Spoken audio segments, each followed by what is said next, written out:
Obboloo maafnu tirratanu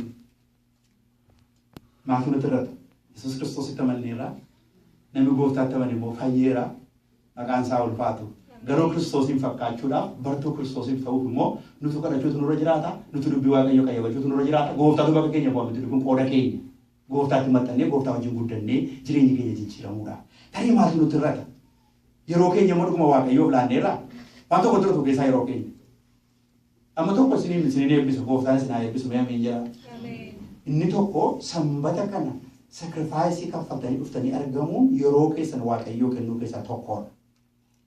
Sinigalee jechuun tarii Monday to Friday hojjettu guyyaa boqonnaati miti jechuun guyyaa biraa kan Saturday jechuun guyyaa irraa garuu guyyaa Waaqayyooti guyyaa boqonnaa miti jechuun guyyaa keessan Waaqayyoof laatanii dhuftanii argamuun kun eebba guddaadha. Warri immoo paartaayoo jedhee sanbatara san jalaa oolus Waaqayyoo kadhadhaa Waaqayyoo gooftaa guyyaa hundumaati guyyaa isinii mijeessuu danda'a guyyaa Waaqayyoomaaf kennuun murteessaadha baay'ee gaariidha. Al tokko hojii paartaayoo hojjetan jiru sanbatara warra jalaa Waaqayyoon kadhadhaa waggaa tokko lama hojjettu malee Waaqayyoo isinii jijjiiruu danda'a guyyaa Waaqayyoomaaf kennaa mee amiin jedha guyyaa Waaqayyoomaaf kennaa guyyaa biraarra isinii oolchuu danda'a guyyaa sana akkasiin kun guyyaa Waaqayyooti jettanii Waaqayyoo laatanii isin gargaaruu danda'a waan ta'eedhaaf yeroo keenya Waaqayyoof kennuun gaariidha. Yeroo keenya Waaqayyoof kennuun gaarii irraafaa waan ta'eef laatinaa jechuukooti.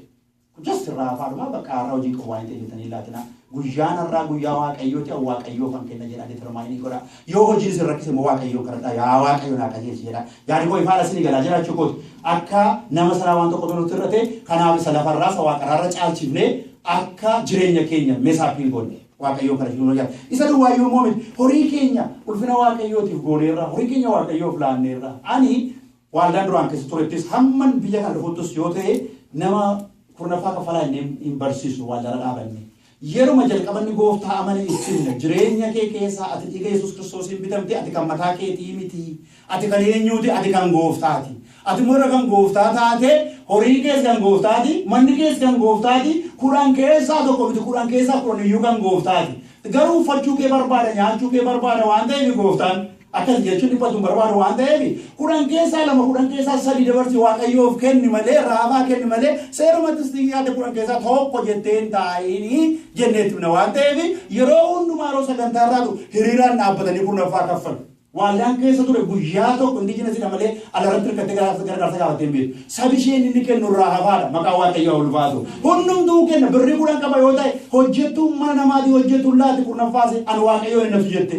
Maaliif horiin kun kan koomiti kan Waaqayyoo jette waan laattuuf Waaqayyoon immoo dhugumatti dabalee eebbisaa. Riilii horii keenya irratti Waaqayyoo ulfina argataa jira. Riilii dhuguma horii keenya Waaqayyoo laanneerra. Mootta mooticha sooressi mootummaa Waaqayyootti hin galuu miti. Sooressi mootummaa Waaqayyootti galuurra gaalli qaawaa limmoo keessa bahuutu salphataa jira Yesuus Kiristoos achii keessi waa'ee namicha kanaatiif. Kana jechuun hiyyeessi jumaaf dhaalaa miti. Hiyyeessi gooftaa tamanuu baadhaa mootummaa Waaqayyootti hin galu.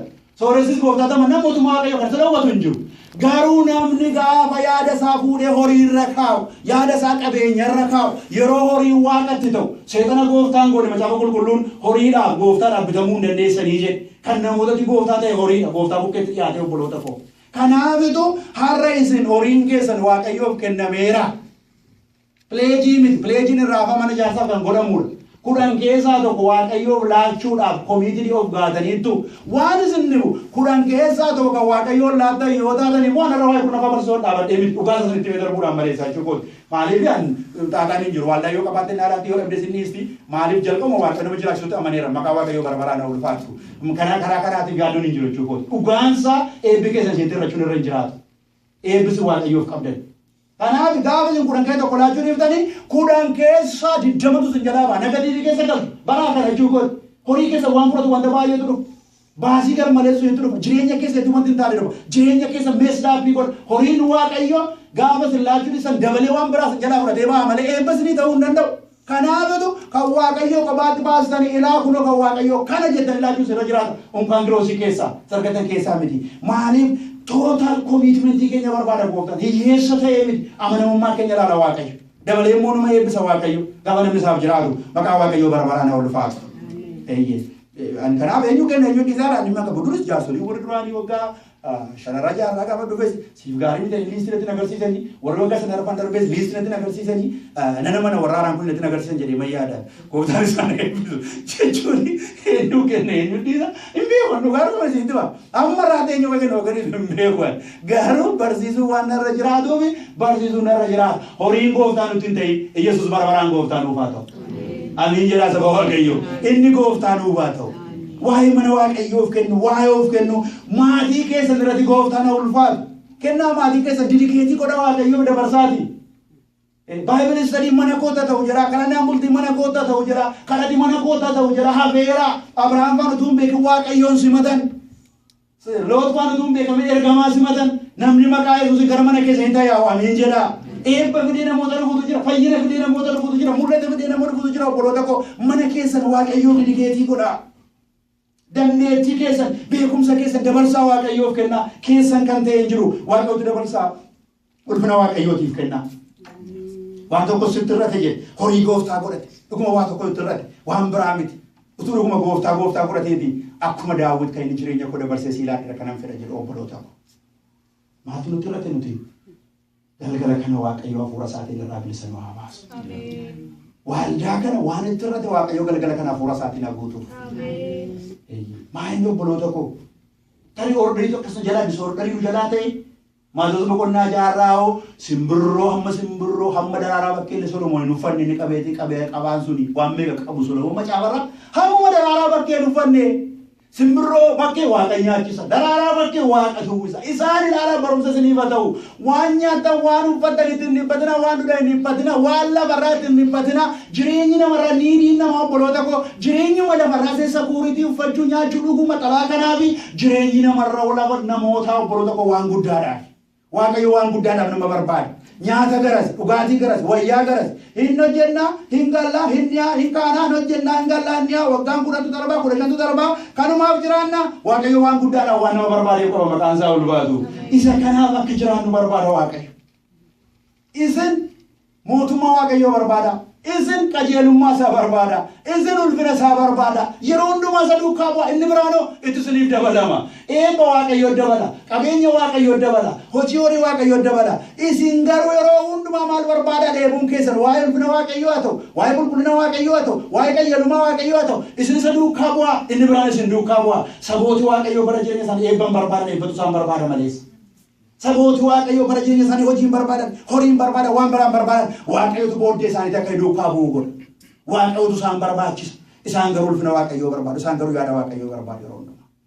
yoomes dhaabbitee akkasuma wal darbe garuu sirreessuun hin danda'amu ni jalqabaan nu waaqarraa dhufee nama guutuu taanaan inni lafarra tootaalii guutuu hin danda'u obboloota koo kanaaf inni kun wal darbuun irra hin jiraatu saboota waaqayyo kanaaf beekumsa keenya irratti gooftaan haa ulfaatu mana keenya irratti gooftaan haa ulfaatu dandeettii nu qabnu irratti hojii keenya irratti jireenya keenya irratti gooftaan isa duraa haa ta'u jireenya keessan komiitimentii keessan dabarsaa gooftaadhaaf laadhaa jireenya keessan komiitii godhaa gooftaadhaaf horii keessan waan hundumaa keessan komiitii godhaa gooftaadhaaf kennaa waaqayyo ittiin ibaadoti godhe nu ilaaluun malee hiyyeessa ta'ee miti rakkataa ta'ee miti obboloota ko akka paartaayimii akka raafaatti ilaaluun namarra hin jiraatu kanaaf isa kana sagalee waaqayyoodhaan sagalee waaqayyoo kanatti tolu waa'ee abaluu macaafa moototaa irratti barreeffameera miti jedhe macaafa qulqulluu haala macaafa moototaa jedhe macaafa moototaa kun maal barreeffatu isaan beektu saksasii isaanii barreeffatu sakanan godhe ni barreeffatu garuu baagiraamii sirrii warri barreessan jiru mootiin kun bara isaatii kana dogoggore kan barreeffamu jira macaafa moototaa barreeffamee kan taa'u inni ofii isaatii barreeffatu waan sirrii barreeffata garuu waa isaanii kan barreeffamee ta'u qofaatiif jabinni isaanii hunduma gararra sagalee waaqayyoo garuu waliin caalchisu dogoggores isa sirriitti jiru sirrii mati barreessee nu kaa'e maaliif kana godhee kaa'ee jabinni namaa jabina boonsaarraa akka hin taane agarsiisuudhaaf dadhabaa baay'ee jabaa godhee waaqayyotti gargaaran hiyyeessa baay'ee sooressa godhee waaqayyo dhimma itti bahe wallaalaa baay'ee beekaa godhee gooftaan ittiin hojii hojjete maqaan waaqayyoo bara baraan haa ulfaatu qabeenya namaarraa akka hin taane beekumsa namaarraa akka hin taane wallaaluma namaarraa akka hin taane waaqayyo mul'isuudhaafitu warra gataman fo'ate warra dadhabaa fo'ate warra karaarra hin jirre fo'ate maaliif isaanirraa gaafa laallu edaa isaan miti waaqayyo tadaa isaa irratti jabaadhaa akka nu jennuuf Abrahaam miti nuuf heeroon waaqa Abrahaamtu heeroon Daawit miti nuuf heeroon waaqa Daawit heeroon. Jajjaboonni sodaatanii meeshaa sibiilaa warra uffatan sodaatanii dhagaa furrisa fudhatee dhaqa yeroo fuuldura dhaabbatu Daawit innoo jabaa ta'e miti waaqayyotu jabaa ta'e. Daawit lolaa ta'e miti waaqayyotu lolaa ta'e. Abrahaam karaa raajii achiin hin fuudha asiin soba waliin na'u waaqa Abrahaam jechuudha dadhabaa kanatti ulfaachuu kan barbaade waaqayyoodha. Obboloota koo kanaafitu qabaadhus dhaabus jireenyi koo kan kee haa ta'u maqaa waaqayyoo ulfaatu. Hiyyeessiyyumaaf hin dhaabdu sooressorumaaf hin dhabu inni hundumtumaan Yesuus Kiristoos gooftaa jireenya keenya haa ta'u. Nutin irratti wanti biraan fuuldura keenya bu'ii saba waaqayyoo amiin jennu wanti biraan iddoo hin qabatin. Amiin. Hojii kooti mansi barbaadannaan riizaniin dhiyeessinaa dookteroonni meeqa?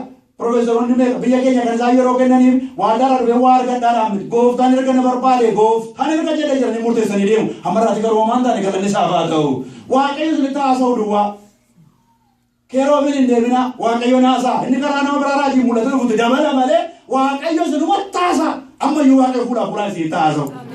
Eeyyee kee maal jedhee maal hin kadhattanii isin waaqayyo sunii ho'isu maal jedhee laata waaqayyo tokko silaamun biitii laattanii bilbiltanii dalaga bilbiltanii silaamun maal jedhee Uturatti bilbiltanii anu isiniin kadhadhaan kadhannaa biraan barbaachisuun garuu waan biraa dhagahuudhaaf iddoo biraatti bilbiltu bakka isinii kadhachuun barbaadanii jechuudha. Isinii waaqayyo isinii bariisu mee amiin jedha. Itti dabalaa fi gaafadhaa rakkoon hin jiru. Maaliif carraa keessan dabalatee laatu dhugaa isinii jedha. Namoota Itoophiyaas maal rakkistu maal jechuu kooti dhugaa maaliif xonqaayii baraa gootu dhugaa maaliif bilbiltanii haala. Ishii bakka bita kee mirga eeggatu jira egaan kadhattan hin dhiisu waaqayyo kanaan jedhanii ofii keetii maaliif hin kadhattu na fuuldura maan dhaabatu siin iyyoo raajiin si godhaa jira waaqayyo moo. Mee amiin jedha.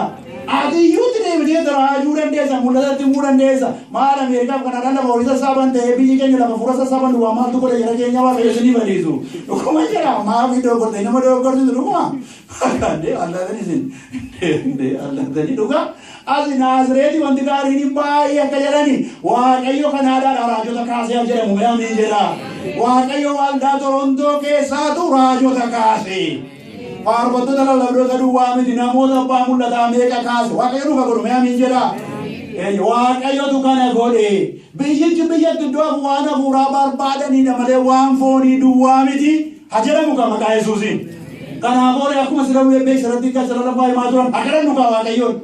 Mana waaqayyoo kan dinqii arguu yoo barbaadan kadhachuun ribaayivaaliif kadhachuun fayyinaaf kadhachuun dibataaf kadhachuun amiin jedha saba waaqayyoo. Maaliif nama shan waataanii kadhannaa bultii bulla kadhachuudha. Asitti iddoo kana hin gaafanna kottaa hin kadhanna waaqayyoon waaqayyo samii taasisaa gidduutti kadhamu. Waaqayyo dinqii haa godhu. Isinitti hima gurraachi adiin hin dhufa. Al tokko yaadatti yeroo mini poolisiin ture Solomoon ture raachi obboleettiin tokko ingilifa maalii beekti ndaa'ummaa hawaadhu gudmoon jettee hojjechi naasoftu isheen dhugaa asoo yoo ta'e obboleettiin achi kadhatu sun jechuu kooti waan tokko waan asoftu qaba garuu afaanuma hordofaa kanan maqaa Yesuusiin fayyaa jettee faranjii beeka jireenya isaanii hiite maqaa waaqayyoo ol baatu afaan beekuu wallaalu keenya miti hafuurri waaqayyoo bakka keenya bu'ee afaan jaraasaa. Gooftaa galateeffannaa maqaa waaqayyoo ol baatu afaan hafuurri waaqayyoo ingilifa haasaa jedhamu